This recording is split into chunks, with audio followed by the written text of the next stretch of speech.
Tignan niyo sa picture.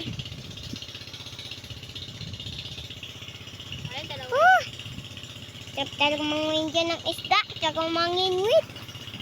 Kaso walang pait. Kaya nanguli na lang sila. Try nga natin makauli tapos walang pain. So, tignan niyo.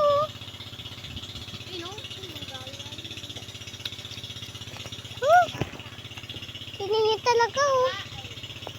Ayos, maulan nanim yan.